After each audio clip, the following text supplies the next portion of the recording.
이리 오너라. 이리 온.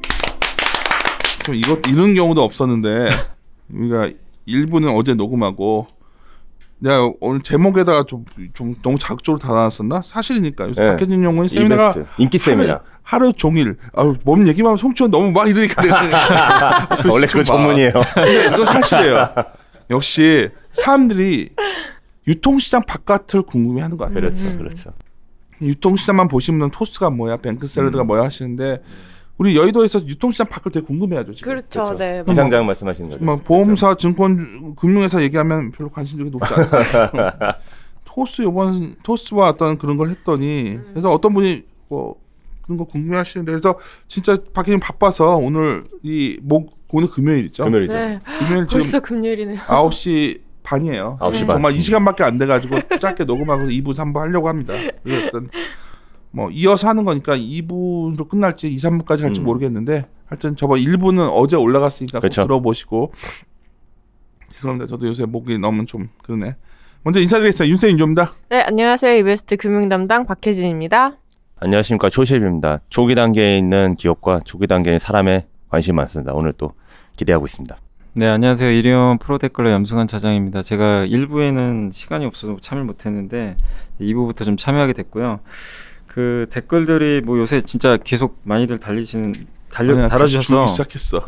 요즘 좀 뜸해요. 약간 좀 뜸하지만 그래도 그 염동찬의 클립보드 이번에 시작했잖아요. 그거 댓글 하나 달렸는데 그 좋은 데이터 자료 같다. 그래서 매주 좀 기대된다. 근데 그거 정말 좋은 자료예요. 그러니까 제가 이제 그거를 제 생각 같아서는 방송을 하시기 전에 꼭 프린터를 하셔가지고 차트가 저희 뭐 그거 보신다고 참 항상 아셔야 되는 게 자료 클릭수 눌러가도 저희한테 좋은 거 없어요. 그러니까 그게 아니라 보시면서야 이게 의미가 있는데 그러니까 그렇죠. 대강 방송을 들으시고 거의 데이터를 갖고 한번 고민해 보시면 될 것 같아요. 저도 댓글 꼭 봐요. 요즘. 근데 거기에 이제 저희가 그날 데이팅 앱 얘기했더니 모모 정해주신 얘기를 해줬더라고. 그래서 하여튼 그것도 재밌는 아이디어고 뭐 그 회사를 좋다 나쁘다 말할 단계는 아니고 하여튼 저도 볼 생각이에요. 저도 댓글 봤더니 오늘 들어오기 전에 오늘 그거 토스 누가 물어보시더라고. 아무리 찾아봐도 종목 코드에 없다고. 상장돼 있냐고. 맞아요. 상장돼 있냐고. 그 말은 방송을 안 들으신 거지. 방송을 들으셨으면 장외 기업이라고 계속 얘기를 하는데 그리고 저희가 스타트업 이론이라는 것도 물론 송치호 연구원이 우리가 삽질 많이 하거든요. 삽질 많이 하고 있어요. 삽질하고 있죠. 근데 이제 그렇죠. 그리고 또 얼마 전에 막 저는 뭐 관심 있는 거 많아요. 근데 여기서 우리가 컴플 때문에 말할 수 없는 분이 참 많아요. 그러니까. 자료 발간한 거 갖고 얘기하는 건데 그러다 보니까 오늘 말 나온 김에 박혜진 연구원 방금 전에 얘기했는데 방금 방송 시작할 때 보니까 뭐 댓글에 또 뭐 중국 회사채 얘기했지만 저희가 딱 물어보시면 답변 못 해요. 왜냐면 데이터를 다 뒤져봐야 하죠. 저희가 무슨 감으로 하면은 저희는 되게 문제가 되기 때문에 시간 되면 한번 고민들 하시는데 제 생각 그냥 이건 섹터 담당자 아니고 우리나라 은행이 그렇게까지 중국 회사채 많이 갖고 있을 수가 없어. 아니 우리나라 은행들을 구조만 좀만 이해를 하시면 그냥 이게 문제가 뭐냐면 이런 거예요. 막 위기론 같은 거 하시는 분들은 막 중국이 터져서 우리나라 은행이 망하고 막 은행이 지금 충당금 쌓아놓은 게 지금 정말 몇 조죠. 몇 조가 아니고 굉장히 그러니까 많죠. 죄송스러운데 그거는 그냥 위기파리들의 생각이 아닐까. 전 장 좋다 나쁘다가 아니라 한국이 IMF 때로 제가 가장 분노했던 영화가 있어요. 국가부도였나. 그냥 보고 나와서 정말 열받아가지고 어떻게 저 따위 시나리오로 어떻게 저 따위로 저렇게 왜곡해서 마지막 장면 정말 제가 우리 친하게 애들한테 얘기했는데 토할 뻔했어. 토할 뻔했어. 마치 우리가 그걸 대비해야 된다. 10년마다 위기 오면 뭐 주식이야 뭐 10년 뒤로 말하기 쉽죠. 근데 그걸 얘기한 게 아니라 한국이 그렇게 망할 수 있다. 정말 그거는 그런 식으로 자꾸 뭐 바깥에서 위기 조정하시는 분들은 정말 반성하셔서 댓글 뭐 욕해도 좋고 이게 마치 댓글 유도 발언도 아닙니다. 댓글 유도 발언. 요즘 댓글이 좀 뜸했어. 지능적이셨어. 나도 모르게 내 잠재력 악플 유도. 그게 아니라 정말 그건 아닌 것 같아요. 그냥 저는 한국이 성장이 정체된 나라에 들어간 거지. 그때 성장하다 보니까 터진 거예요. 그건 성장이라도 있어요. 중국은 터질 수 있겠지만 중국은 뭔가 그걸 제어하기 위해서 굉장히 발악을 하고 있는 것 같고 그러니까 좀 위기팔이 좀 시간 그런 좀 많은 분들이 그거에 많이 된다는 게 제가 바젤 3 갖고서 엄청 얘기하는 사람들 많거든. 제야에 계시는 바젤 때문에 터질 거고 금융기관들이 정말 얼마나 보수적인지를 아신다면 정말 우리나라 금융기관들이 너무 보수적이어서 문제가 한국은 금융기관들이 맞습니다. 그러니까. 토스가 왜 이렇게 성장했을까요? 얘네들은 IT적 사고로 그냥 막 해버린 거고 금융가는 그걸 못 하고 있는 거예요. 그래서 역시 또 오늘 잠재적 의식 속의 댓글 유도 발언을 악플은 좋아하지 않습니다. 악플 시작합니다. 네, 저번에 이제 6페이지까지 말씀을 드렸고 이제 어쨌든 앱 개발사의 MS가 미미할 때는 금융사한테 주도권이 있지만 사실 이 오른쪽 그림이 굉장히 중요한데 이 토스가 1.3조 원의 기업 가치를 받는 건 바로 여기서 나온다고 그랬어요. 그러니까 1,000만 고객이 실질적인 매출로 이어질 수도 있다는 그 잠재 가능성. 그거를 보고 이제 그 기업 가치를 매기고 그 1,000만 고객을 유치하려고 그렇게 애를 쓰는 건데 이렇게 되면 주도권이 이 플랫폼사로 옮겨갈 수 있다. 거기까지 말씀드렸습니다. 그러면 이제 7페이지를 잠깐 보시면요. 그러면 토스는 사실 여기서 멈추지 않고 뭐 카카오페이도 그렇고 라인도 그렇지만 금융사를 설립하거나 인수하고자 합니다. 그 이유는 지금 이 비즈니스 모델을 보시면은 지금의 비즈니스 모델은 너무 단순해요. 그냥 지급 수단이자 상품 떼어서 상품 판매하는 뭐 그런 구조를 가지고 있는데 이 회사들이 만약에 증권사를 설립하게 되거나 인수하게 되면 일단 상품 개발부터 판매까지 일원화가 됩니다. 요게 이제 첫 번째 장점이고요. 그리고 두 번째 이게 가장 중요한 건데 증권사를 이제 갖게 되면은 CMA 결제 계좌를 확보할 수 있게 됩니다. 이 CMA 결제 계좌가 왜 중요하냐면 그 8페이지에 잠깐 그 신용카드 지급 흐름도를 보시면 되는데 이게 그냥 우리나라 모든 지급 결제의 흐름도인데 그냥 신용카드를 예를 들어서 제가 이 그림을 넣어놨어요. 근데 모든 인앤아웃 프로세스가 굉장히 많은데 사실 모든 거래는 은행의 당좌 예금 계좌로 종결이 됩니다. 그러니까 많은 프로세스가 있지만 결국 은행 계좌에서 돈이 나감으로써 이 모든 거래가 종료되는 거예요. 그러니까 이런 회사들이 이제 지급 결제 계좌를 갖는다는 거는 결제 계좌랑 지급 수단을 둘 다 확보할 수 있는 면에서 이게 지금 굉장히 정리를 잘해서 말해줬는데 우리 시작하기 전에 말한 거 있잖아요. 토스가 증권사 인수하니 설립하는 게 낫다. 네, 맞습니다. 왜냐하면 얘들이 원하는 거는 CMA거든. 네. CMA랑 브로커리. 정말 핵심은 이거예요. 은행이 갖고 있고 증권회사 갖고 있는 무기가 뭐냐면 우리는 돈을 갖다가 왔다 갔다 할 수 있는 통로를 갖고 있는 건데 그렇죠. 토스는 그걸 금융에 위탁할 수밖에 없으니까 지가 직접 만들어가지고 하겠다는 거 아니야? 네, 맞습니다. 너무 간략하게 잘 설명해 주셨어요. 근데 브로커리지는 왜 관심이 있는 거예요? 거기서 이제 수익원이 발생하니까요. 네, 브로커리지 피가 발생하니까. 피를 먹겠다. 그러니까 증권사에서 하는 IB나 뭐 이런 건 자본이 많이 들어가잖아요. 자본이 많이 들어가는. 그런 건 안 하겠다는 거지. 그런 거 안 하고 나는 그냥 피만 먹는 거를 어떻게 하든지 왜냐면 플랫폼 갖고 있으니까 플랫폼을 통할 때마다 피를 낼 거 아니에요. 뭐 어떤 식으로든지. 그렇죠. 자기는 재미있게 혁신적인 피를 받을 수 있는 방을 만들겠다. 이게 무서운 말이거든. 그러니까 우리 증권사가 다 IB로 가는 방법이 있고 근데 이제 IB는 리스크를 지는 거고 저는 요거 보고 재밌었던 게 상품 개발 부분이 좀 파란색으로 좀 박스돼 있잖아요. 네. 이거 딱 든 생각은 이제 앞으로 상품이 되게 많은 것들이 좀 나올 수 있겠다. 그럴 수 있죠. 그렇게 보시는 거죠. 그러니까 지금 P2P도 하고 있잖아요. 그렇죠. P2P 대표적인 사례고. 그게 사실 이 금융사들이 취급하지 않았던 거잖아요. 그러니까 그렇죠. 어떻게 보면 약간 음지했었던 그렇죠. 건데 그걸 이제 끌어올린 거죠. 근데 아무래도 앞으로 그런 상품이 많아지겠죠. 예를 들어 쌤님이 가끔 말씀하시는 것처럼 뭐 예를 들어 무형자산이라던가 뭐 그럴 수 있죠. 다양한 것들에 대한 상품이 기획될 수도 뭐 이런 거 하지 않겠어요? 뭐 우리는 대단히 펀딩 같은 걸 생각하는데 뭐 우리가 알다시피 P2P도 뭐 사실 대출업체 아니야? 대부업체. 그렇죠. 어떻게 말하면 맞아요. 네. 먹나? 아니 근데 P2P 연계 대부업체라고 많이 표현해요. 네. 금감원에서. 그렇지. 금감원. 본질은 똑같은 거. P2P라는 어떤 플랫폼을 만들어서 할 뿐이지 대부업체를 좀 더 세련되게 만든 거라면 펀딩 시장도 변할 수 있거든요. 뭐 이런 거잖아. 소액 펀딩들. 그렇죠. 그럼요. 뭐 예를 들어서 내가 얼마 전에 뉴스에서 봤는데 BTS를 좋아하는 사람들이 모여가지고 BTS 굿 있잖아요. 그때 우리 김현희 연구원 방송 들으면 알겠지만 아니 그런 회사들이 왜 아이리버 같은 회사들이 왜 돈을 벌어요? 다 굿 때문에 버는 거예요. 딸들 가신 분들이 이해한다며. 그러니까 그런 비즈니스를 펀딩 만들어가지고 파는 거지. 그렇죠. BTS 굿 펀딩 상품. 그거는 지금은 3호 시장으로 봐야 될 것 같은데 이거를 여기서 증권사에서 아니 3호로 모아버리면 되니까. 증권사들 상품을 아예. 그렇죠. 그런 상품 애들을 3호 애들을 갖다 파는 거지. 그러니까 3호로 하면 가능하죠. 그러니까 3호로 만들어서 갖다 파는 거는 문제가 안 되는 거죠. 제가 여기서 말하기 전에 저도 이제 회사 뭐 경영진 중에 하나니까 뭐 얘기할 때 항상 저는 이걸 강조 많이 해요. 그러니까 우리가 기존에 알고 있던 상품의 벽을 깨트린다는 게 두렵다는 거지. 저는. 사람들은 수익을 내고 싶은데 일들가 안 나온단 말이야. 그러면 내가 이제 뭐 나중에 이제 박혜진 연구원이랑 저 유지훈 연구원이랑 잠깐 얘기하다 만개에서 유지훈 연구원한테 근데 여러 가지 이제 우리가 알고 있던 어떤 기업을 리뉴얼하는 방법도 있고 이 모든 것들이 어떤 결국은 시장이 열릴 것 같은데 이걸 먹으러 들어오는 애들이 금융회사 왜 또 생겼다는 게 나는 우리 업계에 있는 사람 입장에서 짜증나는 거지만 사실 투자자 입장에서는 이걸 잘 봐야 그렇죠. 되는 거예요. 그렇죠. 맞습니다. 네. 아니, 근데 이 부분 결제 계좌 확보 이 부분이요. 네. 지난번에 저희 간편 결제망 정부에서 다음 발표했잖아요. 네. 그러면 이 부분이랑은 어떻게 겹치는 거죠?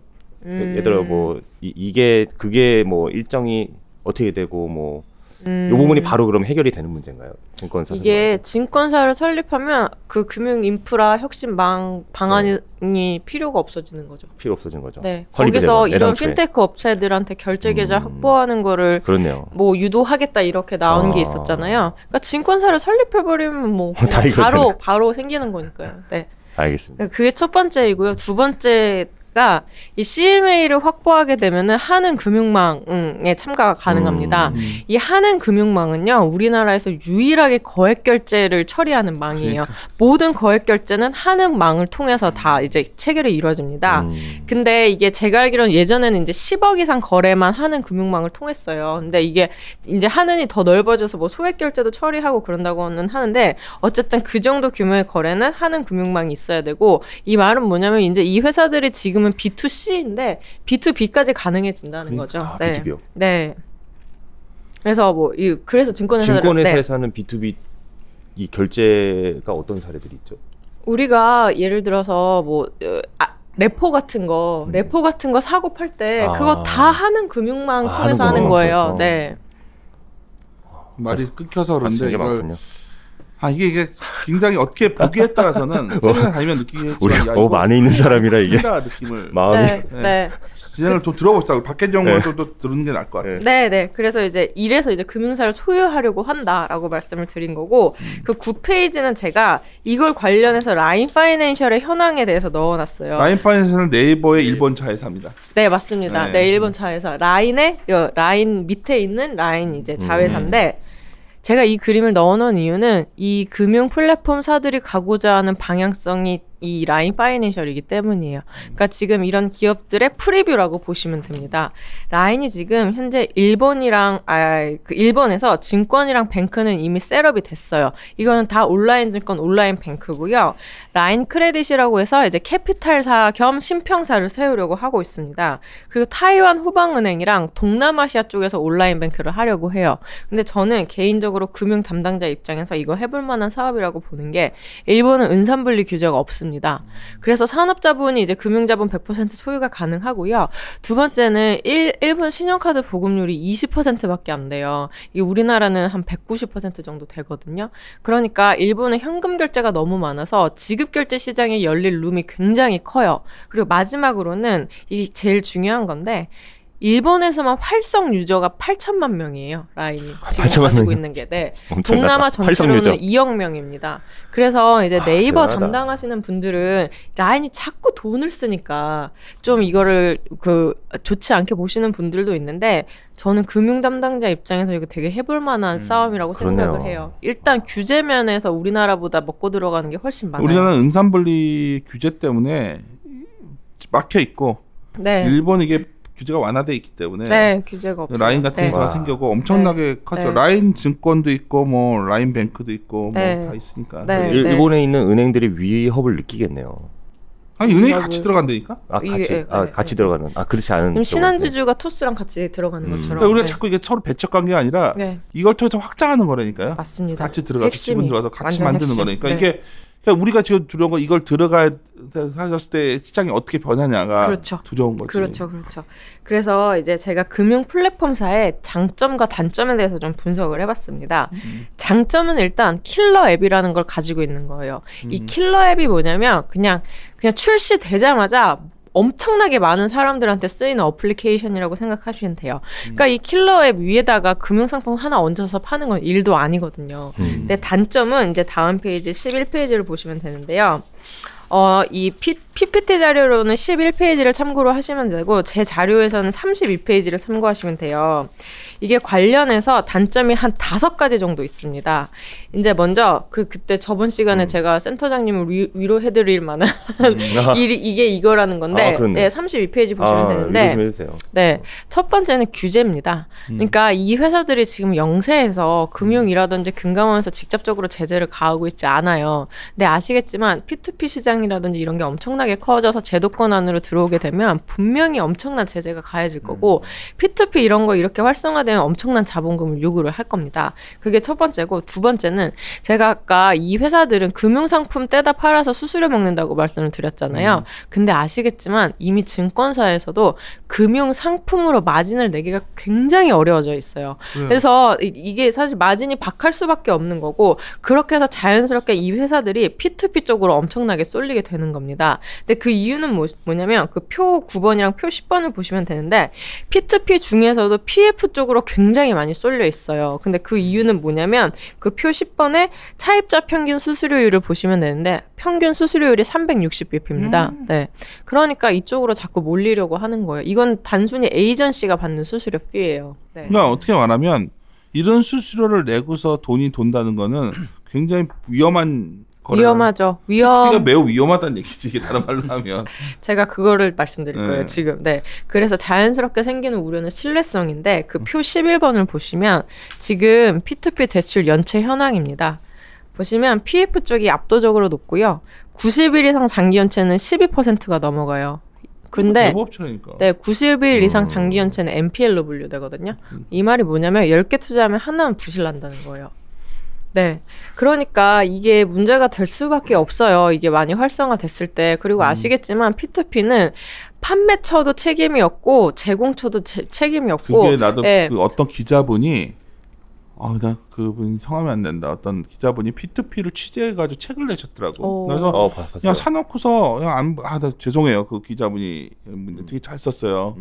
근데 읽고서 깜짝 놀랐어요. 그러니까 저는 대략적으로 알고 있던 내용인데 정리를 잘 해놨는데 정말 이 부실 정도가 그분 생각보다 더 확장될 수도 있겠다 생각이 들더라고. 예. 왜냐면 이런 게 거의 비정형 부동산을 가져오는 거거든요. 그러니까 제1금융권에서 다루지 않는 비정형 부동산이 뭔지 설명을 잠깐. 연립 빌라, 뭐 단독 주택, 그러니까 아파트 이런 게 아니어서 담보가치 산정이 좀 까다로운 것들. 뭐 원룸 만들잖아요. 그렇죠. 어떤 건물에 이제 시행업 그런 큰 단지가 아니라 그 땅 몇 개 해가지고 원룸을 막 전화. 맞아요. 네, 맞아요. 이게 팔아야 되는데 대출이 막혔어. 저 일곱 거에서 안 팔리는 거예요. 그걸 누가 사줘야 되는데 그러니까 이게 계속 맞아요. 네. 맞지 이게 맞습니다. 이게 지금 내가 가만 보니까 이게 대부업체 돈 빌려서 전화했는데 안 팔리는 거야. 왜 안 팔리냐? 대출이 안 되니까.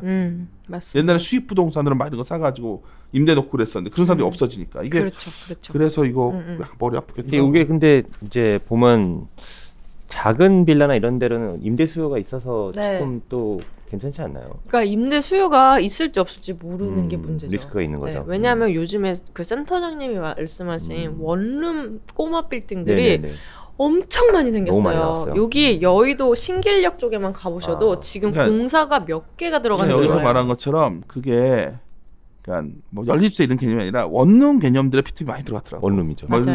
학생들 막 대방 신림동 뭐 이런 데 있죠. 네, 신림 뭐 신길 이런 데 네, 되게 많아요. 이거 좀 조사해 보다가 데이터가 없어요. 네. 이게 문제가 데이터가 있어야 되는데 데이터가 없어. 그럼 이거는 뭐 집계가 안 되고 있다는 얘기거든. 그러면 금융기관들은 여기에 안 걸리지. 왜냐면 금융기관은 거기 돈을 안 태우는 거예요. 그렇죠. 은행들은 안 넣는 거예요. 그러니까 이거 그들만의 리그로 그들에서 터질 수가 있는 상황 지금. 그런 생각이 들더라고요. 여기 보면 업체들도 이제 부동산이나 PF도 있지만 신용대출 쪽도 있잖아요. 개인 쪽 이런 쪽은 좀 덜 위험하지 않나요? 이게 왜냐면 소액대출이라 그래요. 직장인 대상 소액대출은 연체율이 압도적으로 낮아요. 이게 직장에 있는 사람 기준으로 한 달에 300만 원, 500만 원 이렇게 빌려주는 거거든요.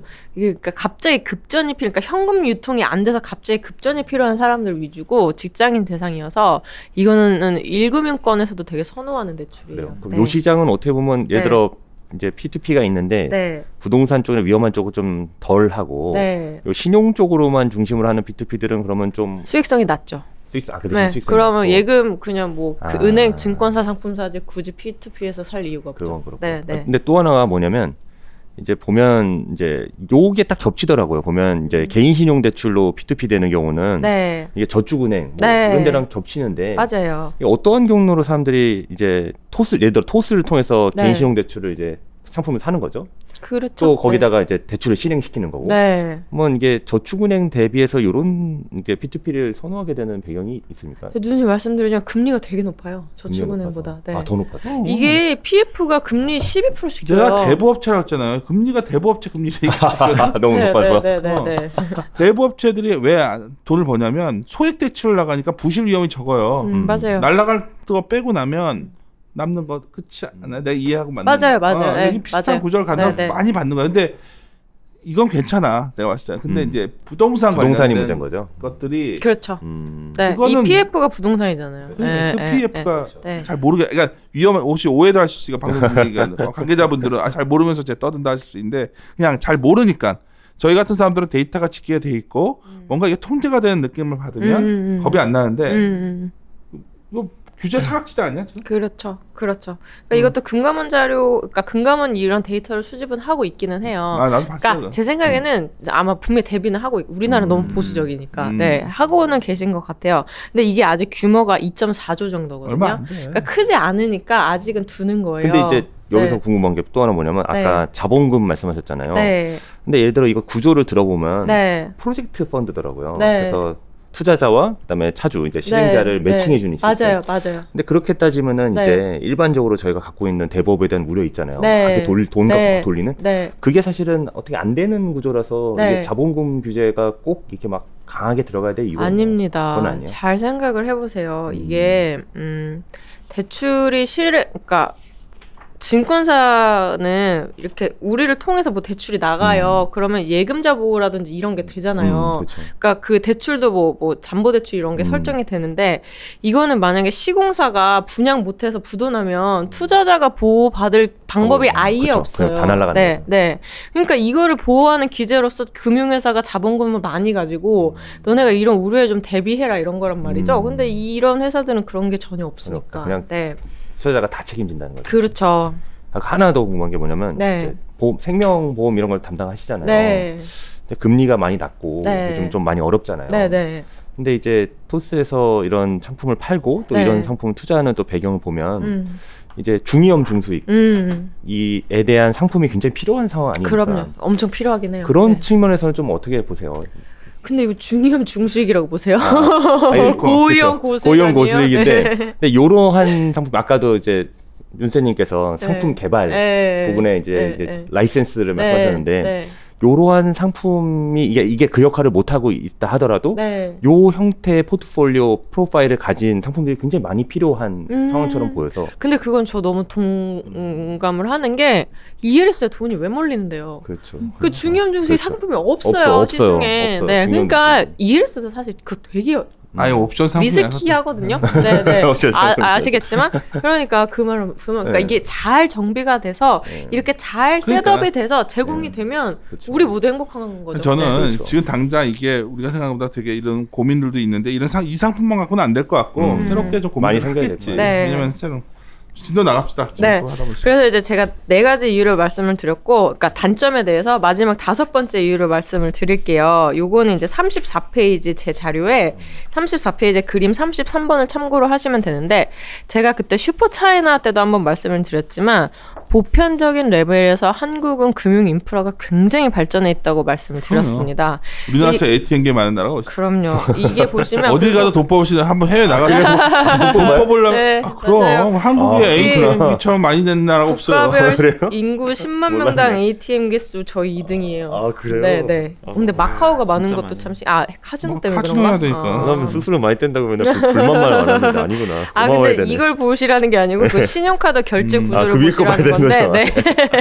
그러니까 이게 한국은 신용카드 결제할 때 3자 구조를 따르거든요. 이 말은 뭐냐면 단말기 하나로 모든 종류의 카드 다 그 결제가 가능해요. 근데 그걸 가능하게 만들어주는 게 벤사입니다. 근데 벤사는 제가 알기로 우리나라밖에 없어요. 그리고 미국이랑 여타 선진국에서 4자 구조를 따르는데요. 이 4자 구조는 신용카드당 각각의 단말기를 따로 써야 됩니다. 그러니까 뭐 소비자 입장에서도 불편하고 가맹점주 그렇죠. 입장에서도 굉장히 불편한 거죠. 그러니까 우리나라는 금융 인프라가 되게 많이 발전해 있어서 이게 직접적으로 경쟁을 했을 때 열의에 놓일 수밖에 없어요. 예. 예, 그렇게 5가지 조금 단점을 말씀드렸습니다. 그렇네요. 그래서 이제 다시 그 PPT 자료 12페이지로 돌아오셔가지고 그래서 제가 이제 금융산업에 미치는 영향을 좀 분석을 해봤어요. 일단 장점은 금융사 입장에서 장점은 뭐냐면 판매 채널이 하나 더 생기는 그러니까. 건 굉장히 좋은 그렇죠. 일이에요. 그러니까 우리한테 꼭 나쁜 일은 아니거든요. 네. 그리고 지금 보험 GA 시장이 굉장히 많이 왜곡돼 있거든요. 그러니까 원수보험사 입장에서는 이런 식으로 얘네들이 상품을 잘 팔아서 그 뭐랄까 불안전 판매 이런 것만 하지 않고 너무 푸시해서 팔지 않고 이렇게 되면 원수보험사 입장에서는 제가 봤을 때 굉장히 수혜를 받을 수 있다고 생각을 해요. GA들이 정말 시장이 얘네 보험사 계신 분들이 나오셔서 법인처럼 만들어서 많이 하시더라고. 엄청 규모하더라고. 전체 개념을 몰라서 어떤 그러니까 개념이죠? 보험 GA는 보험 대리점, 보험 판매 대리점. 모든 회사의 보험 상품을 다 파는 그러니까 약간 핸드폰 그 대리점 생각하시면 3사 다 파는 거. 그러니까 SKT 직영점이 있고 다 파는 데가 있잖아요. 다 파는 데라고 생각을 하시면 거기서 이제 금융 상품도 팔고 다 하니까 굉장히 화려한 외제차 몰고 다니는 그런 분들이 되게 많은 것 같아요. 그래요? 네. GA 좀 그런 게 있죠. 네. 그래서 이제 그런 게 있고 단점은 뭐냐면, 그러니까 이 회사들은 고정비가 낮잖아요. 인터넷 모바일 기반이라서. 그래서 우리랑 만약 직접적으로 경쟁을 하면 약간 비용 면에서 우리가 조금 불리할 수밖에 없어요. 그렇게 되면 이게 만약 이 서비스가 강화되면 이제 기존 금융 수익원 기반이 되게 약화될 수 있다. 이런 우려 중에 하나가 이거였습니다. 그러니까 실제로 중국에서 있었던 일이고 위어바어가 2013년도 런칭을 했을 때 시중에 200조 원의 자금을 빨아들입니다. 근데 그때 당시 금리가 6.9%였어요. 그러니까 은행들이 금리 경쟁을 한 거예요. 그래서 야 이게 문제다. 네, 그래서 예대 마진이 흔들리겠네. 네, 예대 마진 축소되고 이자와 수익이 감소할 수 있다 이런 우려가 있지만 저는 우리나라에서는 그게 좀 가능하지 않다고 봅니다. 중국과 다르니까. 그때 슈퍼 차이나 그 자료 보면 그 얘기했었으니까. 제가 첫 번째로 그렇게 생각하는 이유는 만약에 토스가 200조 원의 자금을 예치하잖아요. 그럼 그에 상응하는 엄청난 자본금을 요구할 거예요. 금감원에서. 그게 첫 번째 이유고 두 번째는 우리가 인터넷 뱅크 출범할 때 이런 우려를 엄청 했었어요. 그쵸, 네. 근데 결론적으로 은행들 수익성에 미치는 영향은 거의 없었습니다. 네. 근데 난 그건 약간 다를 것 같아요. 인터넷 뱅크는 대출로 먹고 사는 애들이니까 자본금이 크게 필요하니까 마진 내기가 참 힘든 상황이었지 않나? 아, 인터넷 뱅크요? 그러니까 그 회사들은 고정비가 낮으니까 그만큼 예금이율을 더 주고 우리가 예금을 많이 예치해서 스프레드를 적게 먹지만 우리는 뭐랄까 적게 많이 먹겠다 이런 취지였단 말이에요. 생각만큼 그게 근데 자본금이 필요하니까. 왜냐하면 이거를 원래 ICT 기업한테 대주주를 하게 만들었어야 되는데 그러니까 금융위 이것도 금산 분리 때문에 안 되는 거야. 이게 만약에 예를 들어서 카카오나 네이버가 대주주가 되게 해줬다면 아마 이게 가능했을 텐데 그러니까요. 이게 어떻게 보면 되게 어중간한 구조인 것 같아요. 앞으로도 우리나라 다 금융에 대해서는 보수적인 것 같아요. 그럼 앞으로도 이게 방향이 바뀔 가능성이 없나요? 아 이제 34%까지 보유는 가능하게 됐어요. 예, 근데 34%라 그 일본에서는 100% 가질 수 있잖아요. 예, 그러니까 좀 한계가 있었죠. 네, 그래서 이제 이 그 금융산업에 미치는 영향을 지금 계속 말씀을 드리고 있고요. 제가 그러니까 이 자료의 결론이자 제가 말씀드리고 싶은 게 13페이지입니다. 중요한 거군요. 저는 이렇게 생각을 해요. 그러니까 제가 슈퍼차이나부터 계속 쭉 분석을 해봤는데 핀테크 쪽에 이게 누가 누굴 잠식하고 MS를 뺏어오고 이런 싸움이 아니고 제가 봤을 때는 두 회사, 그러니까 금융사랑 핀테크 모두 상생할 수 있는 방향으로 갈 수 있는 방향성이 훨씬 크다고 봅니다. 그래서 예를 들면 그 제 표의 첫 번째 그 빅밸류라는 회사를 한번 참고를 하시면요.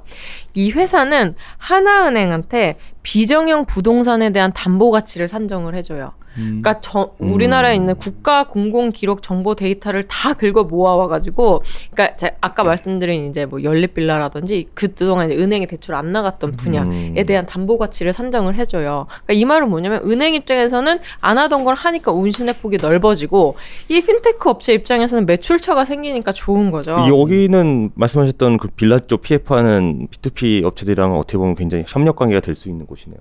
아 그렇죠. 그 시장 규모가 아직 크지 않기 때문에 지금 영세한데 이런 매칭해놓은 거죠. 핀테크 기업과 매칭 금융사를 딱 적어놓으면 이 매칭된 핀테크 기업들도 한번 다 뒤져보자는 거지. 저희는. 그렇죠. 그리고 또 하나 재밌는 게 그 SBI 저축은행 핀다라는 업체를 보시면요. 이 회사는요. 그 뭐지? 아 죄송합니다. 핀다란다. 집펀드. 아 맞아. 말씀은 집펀드.